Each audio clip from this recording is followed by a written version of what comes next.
mortgage? Where is your receipt for your phone account? Where is your receipt for your electricity account? Where is your receipt for the water? Everybody made a deposit to you. When did you give them the receipt for the deposit? What deposit, brother Isaiah?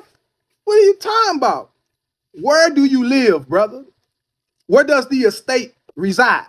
Let's say it like that. Where does the estate reside? Who's the holder of the estate? Let's get that first. Who's the holder? Is it you? Is it me? Is it my mother? Is it my brother? Are we holders of estates called taxpayers or United States citizens? Did you know all United States citizens are corporations? You didn't know that? You didn't know that the United States was a corporation incorporated in 1871 and then it can only deal with its own like kind? Did you know only a corporation can only deal with corporations? It's impossible for a corporation to deal with an actual person.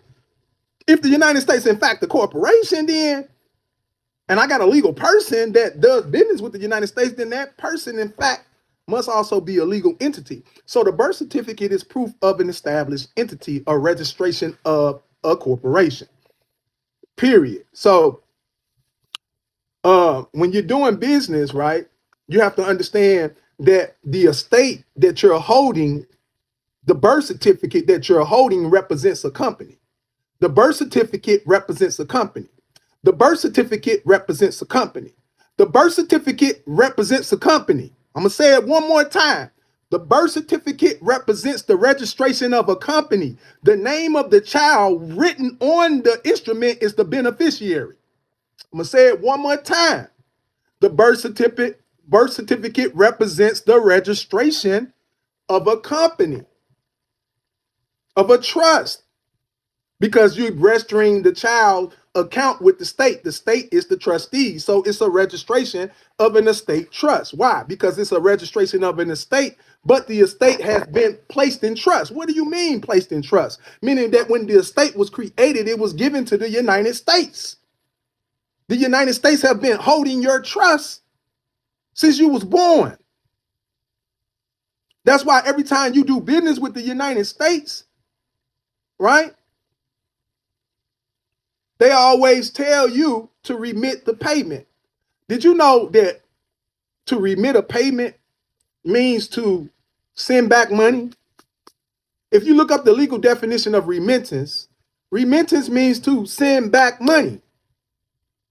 So if everybody that sends you a bill at the bottom, it says remit your payment here, how can you remit something unless you've actually received something? Think about what I'm saying. How can you remit a payment that you have not received? Remittance is to return back a payment that was received. So if somebody sent you a bill, are they paying you? Are they sending you money? Are they sending you something of value? And then they have a right for you to remit the same back to them? Because it's almost like making a deposit and then writing a receipt. I go to the store, I make a deposit of $20 for a pack of cigarettes. The $20 buys the cigarettes, and the receipt is from the deposit of the $20. Meaning, what do you mean? The $20, the instrument is what's got it, what's exchanged. So the cigarettes is exchanged for the $20. So I give them the $20, they give me the cigarettes. But also, when they receive the $20 is also a deposit to that institution.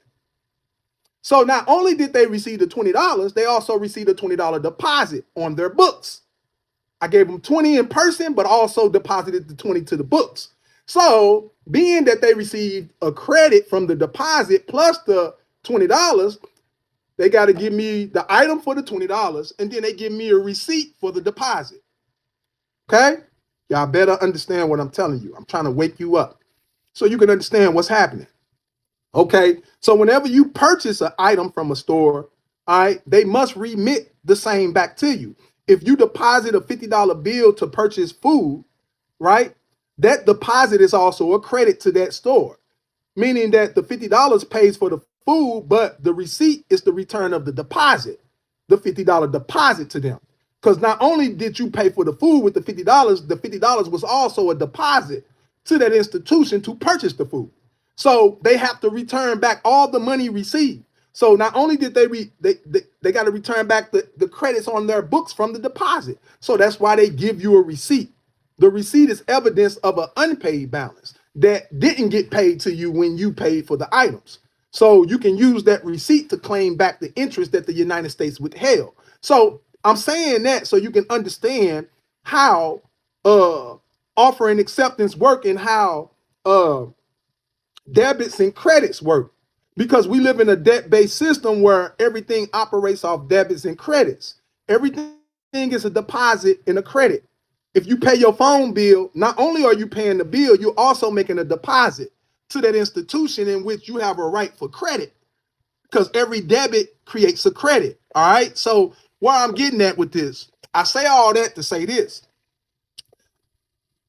Where does the estate does its business from? Think about this. Where does the estate do its business? From the consumer's residence, right? So the consumer's residence is where the estate has its business location, right? Every contract that a consumer enters is always registered to his residence, right?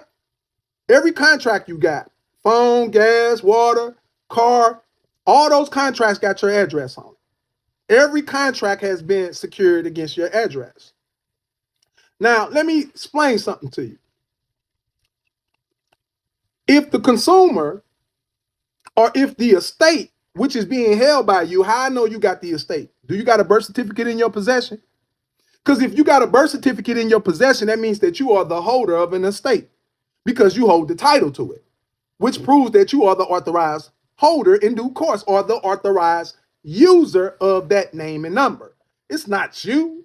It just happened to be the same name of your name so you can identify with it as your property. That's the reason why I got your name on it.